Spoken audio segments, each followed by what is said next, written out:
सुनो सुनो सुनो, हे कपिलवस्तु के वासियों, वो क्षण आ गया है जिसकी प्रतीक्षा वर्षों से थी।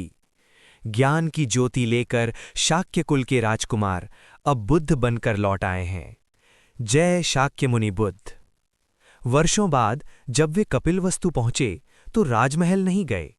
वे रुके एक साधारण झोपड़ी के सामने और शांत स्वर में बोले, भगवती भिक्षाम देही। वृद्धा कांपते हाथों से बाहर आई, प्रभु मेरे पास देने को कुछ नहीं। बुद्ध मुस्कुराए, माता भावना ही पर्याप्त है। जब लाजा सुद्धोधना ने ये दृश्य देखा, उनका हृदय भराया। ये वही पुत्र है जो कभी रथों पर चलता था, आज भिक्षा मांग रहा है। उन्होंने कहा, पुत्र ये हमारे शाक्य कुल की परंपरा नहीं। बुद्ध ने शांत स्वर में उत्तर दिया, पिताजी अब मैं राजकुमार नहीं, एक भिक्षु हूं।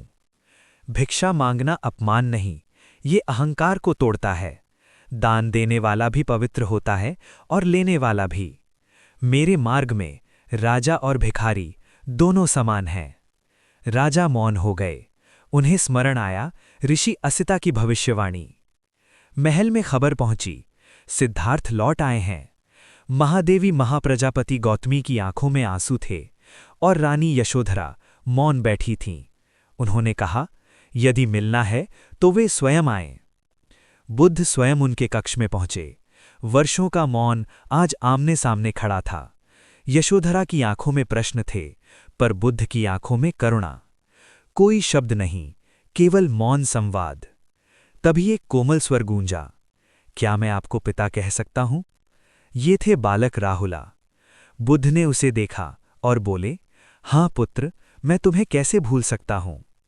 राजकुमार सिद्धार्थ अब बुद्ध बन चुके थे। उन्होंने सिखाया, त्याग ही सच्चा वैभव है, करुणा ही सच्ची शक्ति है और सत्य ही मुक्ति का मार्ग है। जय शाक्य मुनि बुद्ध। बुद्धं शरणं गच्छामि।